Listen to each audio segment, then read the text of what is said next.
Boa tarde a todos. Meu nome é Ismaele, sou engenheira agrônoma. Tenho mestrado pela Universidade Federal de Roraima e agora eu estou no doutorado da pós-graduação em agronomia. Bom, meu tema... Ismaele, põe só um pouquinho a tua câmera, só para a gente ver se iniciada a sua apresentação. Depois você pode desligar. Mas eu vou ter que desligar aqui, vou ter que fechar a apresentação, professora, porque senão não dá para fazer as duas coisas ao mesmo tempo. Ok, então pode continuar, então. Tira a Tá, apresentação. então eu vou iniciar a apresentação.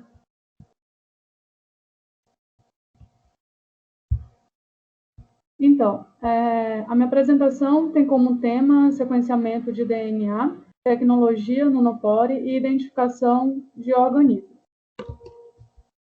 Para começar, falando do DNA, do ácido desoxirribonucleico, ela é uma molécula que está presente no núcleo, né, das células dos seres vivos, e ela carrega essa informação genética.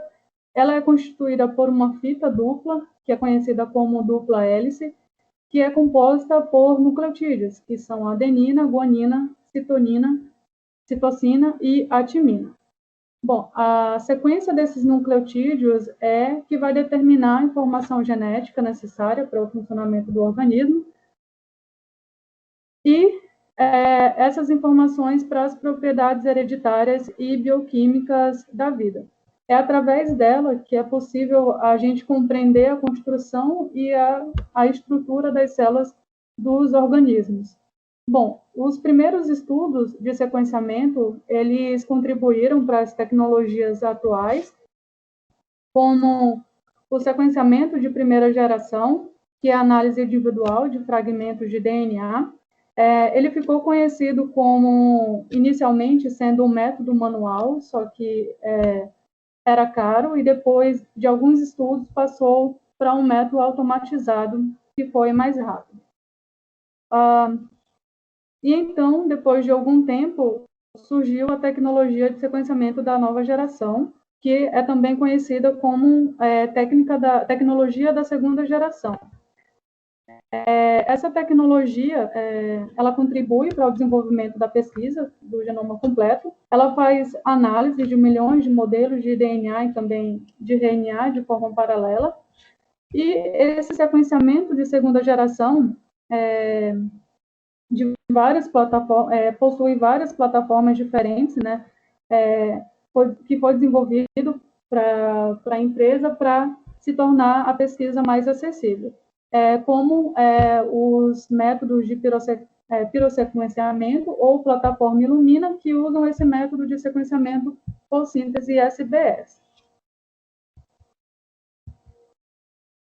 E, por último, foi então desenvolvida o sequenciamento de terceira geração, que produz dados de sequências de leitura longa para uma única célula.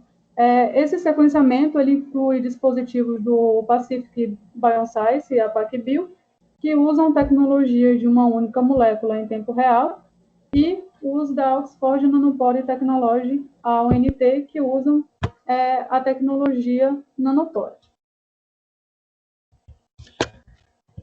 Portanto, a presente revisão, ela vai descrever, a apresentação, ela vai descrever brevemente sobre essas tecnologias de sequenciamento de DNA, da primeira até a terceira geração, que facilita a monitoração, identificação e também caracterização dessas comunidades biológicas.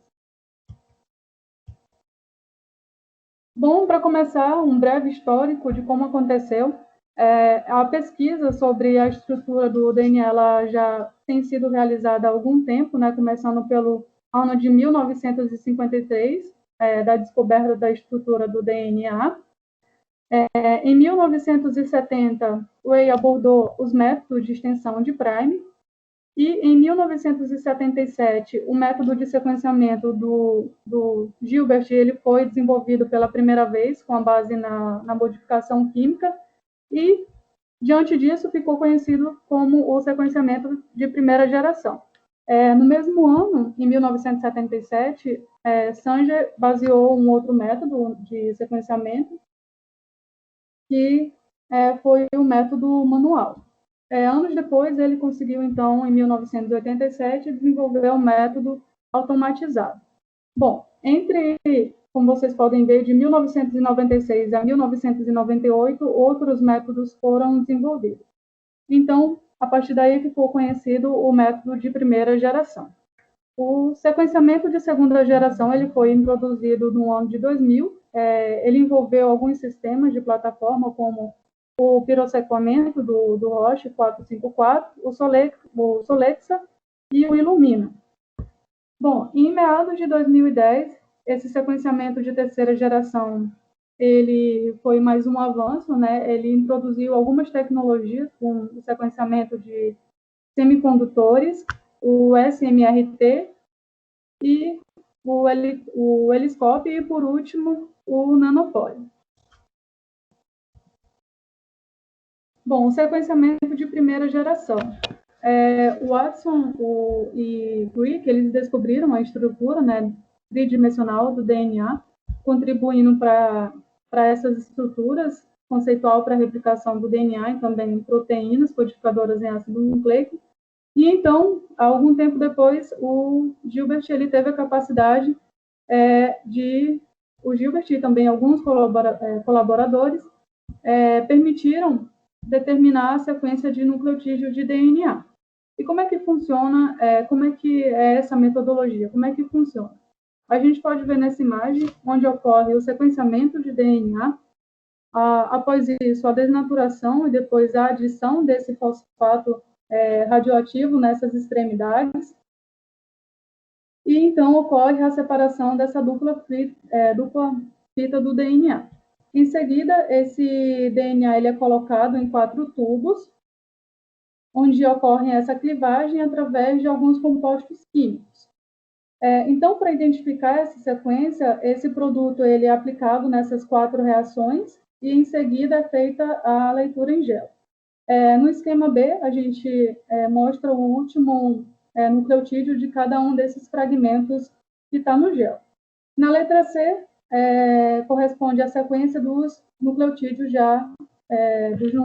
de DNA já sequenciados. Bom, as reações químicas é a base desse método, então essa tabela mostra alguns compostos químicos que foram utilizados nessa técnica por Gilbert e as especificidades pelas bases nitrogenadas. Bom, já no sequenciamento do método de Sanger, que foi em 1977 também, ele utiliza a marcação radioativa igual à técnica anterior. A diferença é que a primeira técnica ela marcava diretamente o DNA que iria ser sequenciado, enquanto o Sanger ele marcava os fragmentos de DNA a partir da fita molde. Então, a síntese desses novos fragmentos de DNA a partir dessa fita molde só foi possível através da técnica de PCR, que é a reação em cadeia polimerase. Bom, esse processo desse método é o seguinte: cada vez que o ciclo do PCR era finalizado, um fragmento desse DNA em tamanhos diferentes era formado. E essa variação ela ia depender da incorporação desse DDNTP, que é o didesoxinucleotídeo, e do deoxinucleotídeo. Bom, cada vez que ocorria isso, após alguns ciclos do PCR, essas amostras que estão no tubo, contendo os seus DDNTPs, eles iriam ser aplicados nessas caneletas que estão individualizadas no gel. E depois disso é feita a visualização desse gel numa chapa radiográfica que eles usavam antigamente. Depois dessa técnica de sequenciamento pulsante, né, a técnica manual, ele começou a trabalhar com a automatização, porque essa técnica ela não utiliza a marcação radioativa e diminuindo assim, né, o uso dessas reações para não causar problemas futuros. Bom, a diferença é que nesse processo ele aliou alguns reagentes padrões para essa técnica de PCR com a adição dessas fitas diferentes, onde esse sequenciamento de DNA ele é igualmente ao outro, e após essa desnaturação, essa dupla fita de desoxinucleotídeo com esses compostos fluorescentes, eles são incorporados à cadeia de DNA, então ela vai ser sintetizada aqui pela DNA polimerase, e através desse sistema de eletroinjeção, esses fragmentos de DNA eles começam a migrar e ele vai encontrar esse raio laser que vai excitar os fluorófilos, fazendo com que faça a emissão dessa fluorescência, né? Então, esse detector, ele vai registrar essa intensidade, né, de comprimento de onda e vai ser transmitida pelo computador, que vai possuir um software que vai ser capaz de converter essa fluorescência nesses picos coloridos, que é chamada de cromatograma. Aqui ao lado, observamos alguns modelos de sequenciadores automáticos que fazem o uso dessa técnica de Sanchez.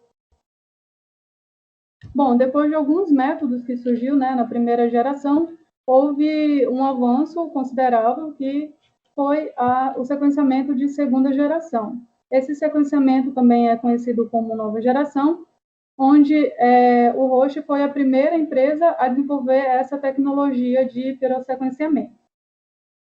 O processo da tecnologia dessa plataforma é dividido em 3 etapas, que é o preparo da amostra, o PCR em emulsão e o sequenciamento. Bom, na primeira, na letra A, a gente observa que o DNA ele é fragmentado, então é ligado a esses adaptadores A e B, e fazendo com isso que esses fragmentos sejam separados, caracterizados por essa biblioteca de DNA. Já na figura B, esses fragmentos eles são ligados aos BIDs por meio do pareamento desse adaptador B. Então, apenas esse fragmento ele vai determinar essa microesfera. Essas microesferas, elas então vai ser capturada individualmente por essa cutícula oleosa, onde esse PCR de emulsão vai ocorrer. Então, assim, vai gerar milhares de cópias de fragmentos para, então, ser produzidas.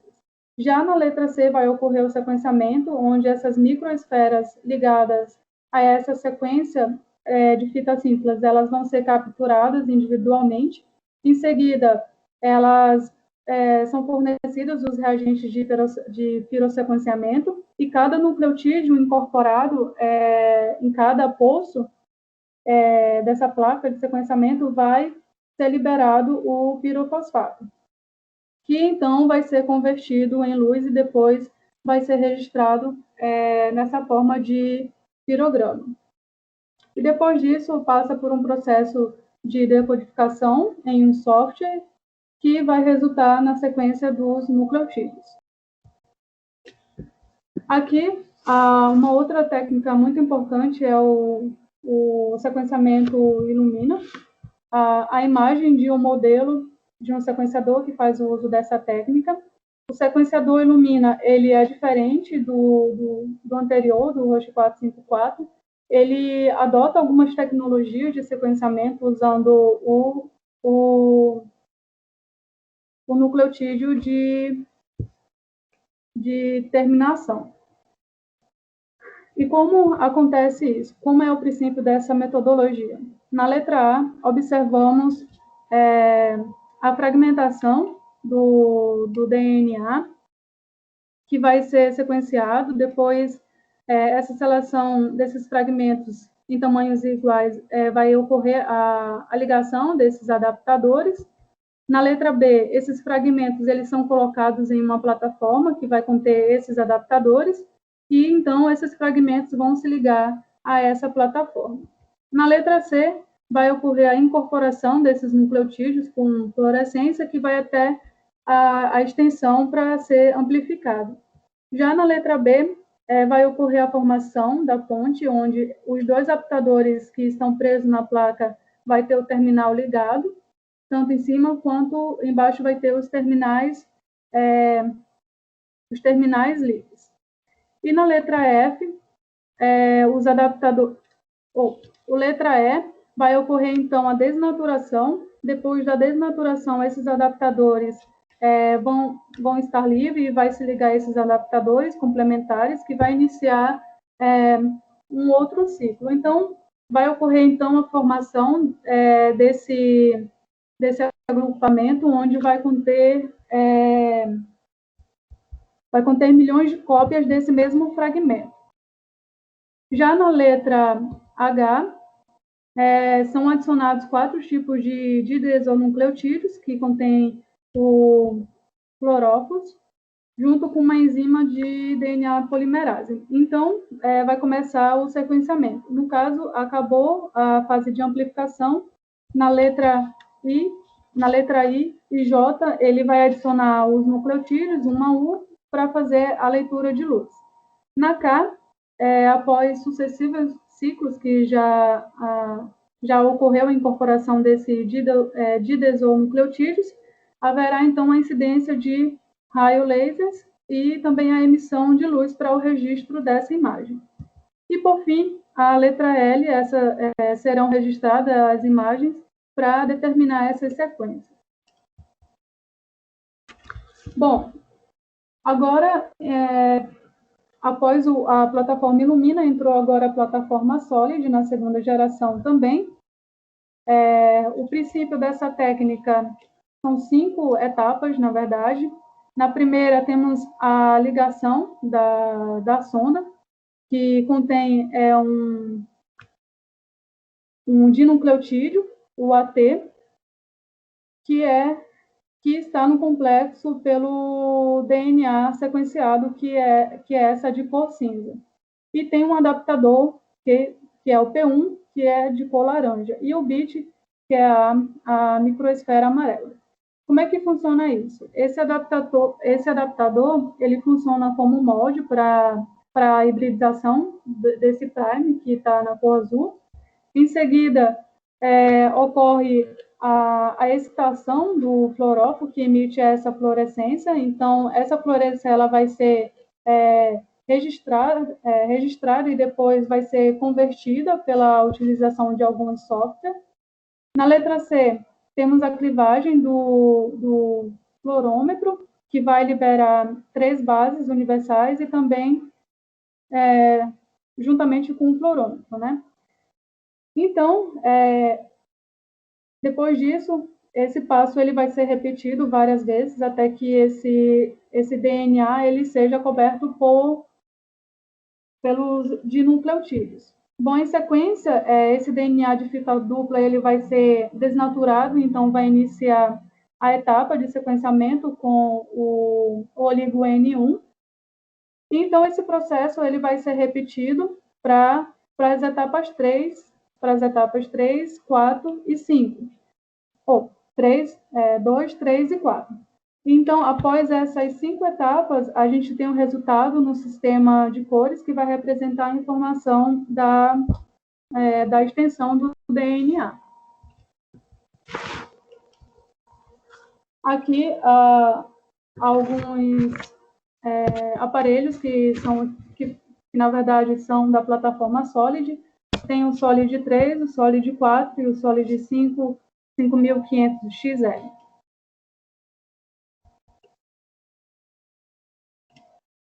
Na segunda geração ainda, entrou a tecnologia de Ion Torrent, onde é a primeira tecnologia chamada de sequenciamento pós-luz, onde ela não usa a fluorescência e também não usa a luminescência. Ela tem 2 etapas. Na primeira etapa, essas sequências de nucleotídeos que são detectadas eletronicamente por mudanças de pH na solução circundante, proporcionais ao número de nucleotídeos incorporados em vez da geração da luz e detecção usando os componentes ópticos. A segunda etapa é a reação de sequenciamento, que é realizada dentro de um microchip, que vai unir essas células de fluxo e também os sensores eletrônicos da parte inferior de cada célula. E depois esses nucleotídeos eles são incorporados e convertidos em sinal eletrônico, que são detectados por esses sensores eletrônicos. Aqui, bom, essas plataformas de sequenciamento da segunda geração, elas têm algumas limitações em relação ao método SANG, né, automatizado, como a gente pode ver. Tem uma diferença em relação ao custo e também o tempo e em relação a essa quantidade de dados que são produzidos na única corrida. Então, a gente pode ver aqui a comparação do método automatizado de SANG com as principais plataformas de sequenciamento da segunda geração. A gente observa que SANG, em relação às outras três plataformas, são bem diferentes, envolvendo o tamanho dos vídeos, da leitura, a base da corrida, o custo também é muito alto, em comparação aos outros, se tornou baixo. Ela tem uma vantagem, que é os vídeos longos também, em relação aos outros, e a desvantagem é que é trabalhoso e muito caro. Bom, essa é uma base mesmo para a gente ter uma noção da comparação do método de primeira geração até a segunda geração. Agora, o sequenciamento da terceira geração, onde a tecnologia de terceira geração são aquelas capazes são aquelas capazes de sequenciar moléculas únicas, negando a necessidade da amplificação de DNA compartilhada por todas as tecnologias anteriores. Bom, o sistema Helicos ele é comercializado pela Bioscience.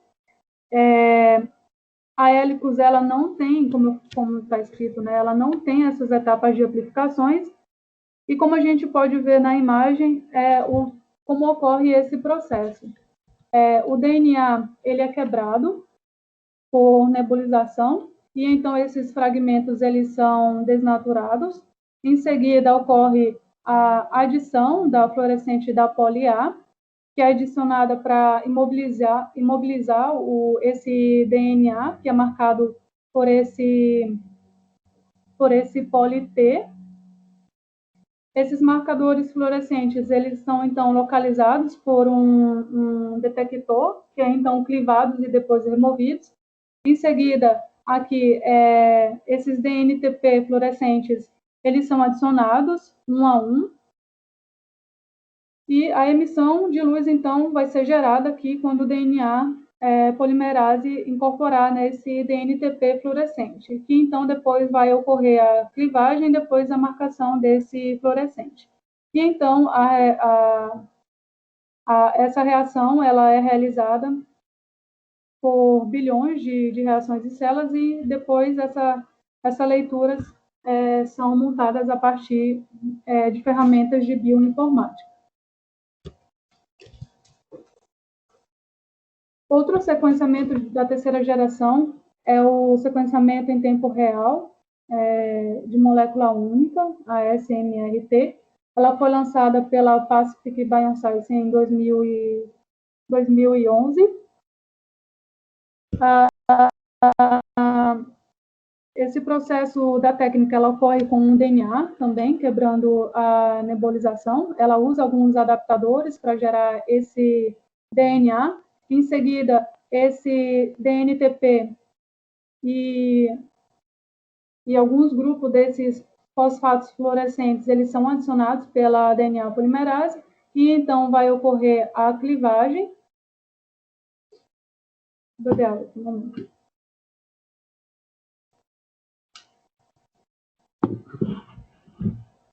Vai ocorrer a cliagem nessa cadeia de fosfato, e então vai ocorrer a emissão de luz, removendo esses corantes fluorescentes. Essa reação de sequenciamento, a CMRT, ela é realizada por milhares de câmeras de visualizações, como mostra na imagem, gerando, assim, várias leituras de sequenciamento. E, por último, um dos mais importantes é o nanopore, onde esse sequenciamento por nanopore ele é baseado na leitura de uma molécula de DNA que atravessa esse nanopore. Como acontece isso? Esse sequenciador ele é composto por células de fluxo, onde há uma membrana contendo milhares de poros. Após essa preparação dessa biblioteca aqui do DNA, é aplicado a diferença entre os dois lados da membrana, que vai gerar aí, então, uma corrente iônica, que ela vai passar por esses poros e, então, nesse caso, que vai ser medido os sensores dos aparelhos. Essa corrente, ela vai ser alterada quando a molécula do DNA vai atravessar por esse polo, no caso, cada nucleotídeo, o ACTG, e vai mudar, então, a corrente com uma intensidade diferente, sendo possível, então, identificar essas bases dessa molécula inteira. Qual a vantagem de estar se trabalhando com nanopore? A obtenção de sequências longas, preparo rápido de bibliotecas e também a portabilidade devido ao seu tamanho e alto rendimento. A desvantagem é a taxa de erro, que é aproximadamente 11%, porém, como a maioria desses erros de sequenciamentos, eles são aleatórios, com uma alta cobertura, é possível que obter uma sequência em consenso com acurácia de 99%. Aqui, esses dispositivos têm como diferenciação na verdade, esses são os dispositivos que são comercializados para sequenciar esse nanoporo. O Minion, ele foi o primeiro a ser comercializado e depois, posteriormente, foi comercializado o Plong, o Gridium e o Prometheus. E esses dispositivos, ele tem como diferenciação aqui o rendimento por células de fluxo, o número de células de fluxo por dispositivo, tendo o Prometheus com um maior número de células, o rendimento por dispositivo e as aplicações, que são diferentes e vai depender da portabilidade de cada um. O Plog ele tem a aplicação nos amplicões, painéis de sequenciamento direcionado e também teste de qualidade. O Minion, genomas, exomas inteiros, metagenômica, sequenciamento direcionado, a transcriptona, multiplex para as amostras menores. O Gridium longos genomas ou projetos grandes. Ele também trabalha com transcriptoma, com DNA, cDNA direto e RNA direto, e grandes números de amostras. Já o Prometheus, ele também trabalha com os projetos de grande escala populacional ou amplo genoma, transcriptoma e grande número de amostras.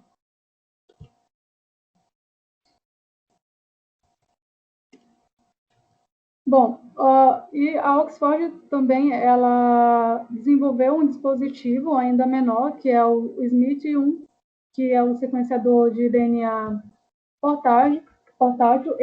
Ele utiliza a mesma tecnologia do sensoriamento nanopore. E esse Signum, ele é projetado para o uso de smartphones, como vocês estão vendo, e também pode utilizar em alguns dispositivos que são móveis, e ele carrega diretamente nesse dispositivo. Ele geralmente é para ser utilizado em análises baseadas no campo. E qual o valor dessas plataformas, né? Aqui coloquei uma tabela das características gerais dos pacotes comercializados pela Oxford Nanopore, onde ele tem 2 pacotes, temos o básico e o estendido. As características entre eles mudam também com relação direcionado ao custo, né? O mais barato é o Minion, e assim vai seguindo do Tong, Minion, MK, vai depender muito das características dele, então, tanto das características quanto o fluxo das células. E tem o estendido, que vai mudar também o custo do equipamento e principalmente o número do fluxo das células, né? Vai aumentar bastante, praticamente triplicar. E o tempo também de licença desse software vai aumentar para os 3 anos. Bom, aqui é um exemplo de como se pode fazer a extração de DNA e também a preparação da biblioteca para identificação de gênero e espécie com o CNPCR. Como eu falei anteriormente, o funcionamento do nanopore, né, ele funciona uma fita de DNA, onde esse organismo ele passa por um nanopore, a corrente elétrica vai fluir por esse pore e depois vai fazer a medição e vai converter essas bases em tempo real. Essa tabela ela vai explicar o processo da extração, onde ocorre essa extração de DNA. Essa é feita, então, a extração de DNA. Em seguida, é feito a lise. Eles utilizam, para fazer a lise, o BID para romper essas células, que vai gerar em torno de 1 a 5 minutos. Depois desse DNA extraído, ele vai ser purificado. Essa purificação, eles utilizam esse kit de limpeza, que é o SPRI, e após isso é feito o sequenciamento, que é em torno de 5 minutos. Bom, essas primeiras leituras, ela é então analisada pelo um aplicativo, o What's in My Pot, que é depois então ele dá início à identificação dessas espécies, que vai, no entanto, mostrar a identificação em torno de 20 minutos. Agora eu vou falar sobre a identificação de espécie usando o 16S-PCR. Inicialmente, esse é o mesmo processo do que eu havia falado anteriormente, nessa fase. E, nesse caso, não há necessidade de fazer a purificação do DNA. Se o PCR ele for utilizado, alguns primes que são modificados pela Oxford Nanopore, esses adaptadores eles podem ser anexados aqui e fazer uma ligação química, ou seja, a própria Oxford Nanopore, ela na verdade dá esses primes, né? Na verdade você compra esses primes, mas para que haja de forma que não seja modificado, então feita essa ligação química. No caso, essa reação ela é mais robusta do que anteriormente, porque ela não precisa dessa etapa de limpeza. E então, em seguida, esse sequenciamento ele vai ser carregado numa célula de fluxo mini OTM, que então vai resultar a iniciação da análise de 16S, onde vai identificar espécies no tempo mais ou menos de 40 minutos. No geral, todos os genomas, em uma pequena quantidade de amostras que são sequenciadas e analisadas, vai ser possível amplificar essa amostra por todo o genoma e vai gerar em torno de 100 minutos todo esse processo.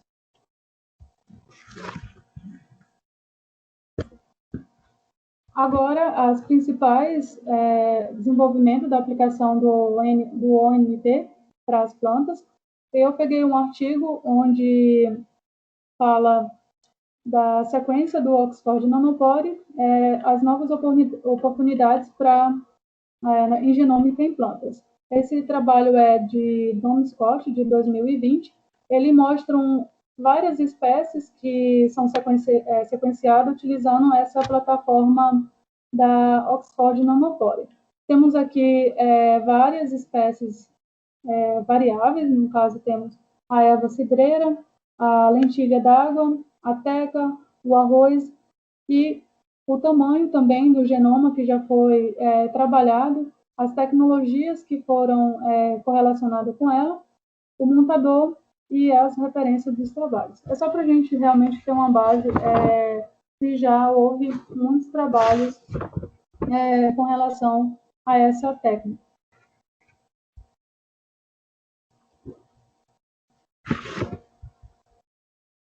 Bom, como eu falei também, a Oxford ela apresenta algumas limitações com o sequenciamento. Na verdade, esse trabalho ele apresentou que há algumas limitações, né, do sequenciamento dos genomas de plantas, por ser altamente repetitivo. Então, nessa imagem mostra o tecido vegetal da montagem do genoma e das principais etapas do sequenciamento da ONT. Bom, para começar essa etapa, ela tem que ser de qualidade, principalmente na montagem. Então, a sequência o DNA tem que ser de boa qualidade e alto peso molecular e extraído desses tecidos vegetais. Depois, esses fragmentos, eles são removidos dessas amostras de DNA.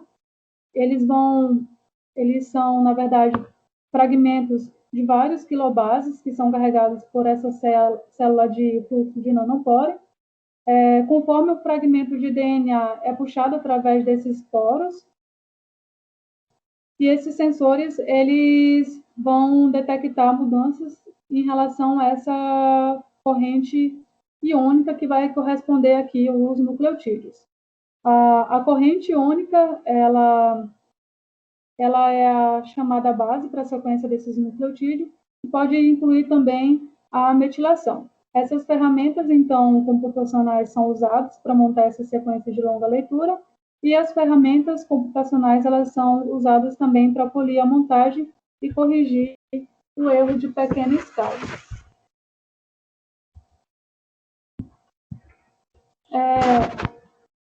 Tem outros principais desenvolvimentos também na aplicação da UT em plantas, como o de Michael, 2018, onde ele relatou a montagem do genoma de Arabidopsis altamente contínuo, usando apenas uma célula de fluxo mínimo. Esse estudo também demonstrou que a tecnologia ela pode ser usada para montar genomas de plantas pequenas e em estágio inicial do projeto usado em célula única de fluxo e com esforço mínimo. Badial. Consequentemente, temos a perda de água. Oi, tem. Posso continuar? Então, Badial, 2018, ele relatou o uso desse sequenciador do Oxford Mini para a detecção de patógenos em tecidos de plantas. Nessa figura mostra que os dados produzidos pelo Mínio eles foram suficientes para identificar esses patógenos de planta, tanto quanto em tecido de planta quanto de inseto. Na inserção A, ele mostra que esses números, total de leituras virais versus esses números do genoma Persica. A B, ele mostra o número total de leituras do genoma do inseto versus genomas virais ou genomas dos dois principais endosimbionte bacteriano Persicae. Na letra C, o alinhamento dessas leituras da Diaforina citri, que é o conjunto de dados alinhados a um banco de dados de referência composto por microbiana bacteriana, conhecido como citri. E a DAF ela contém os dados das primeiras 20 leituras alinhadas e não alinhadas desses genomas de referência desses patógenos.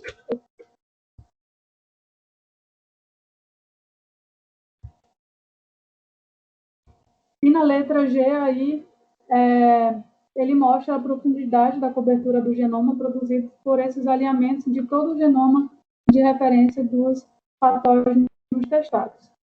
Como conclusão, esse estudo ele mostra que o sequenciamento monopore ele é um meio de alternativa para ter identificado esses patógenos.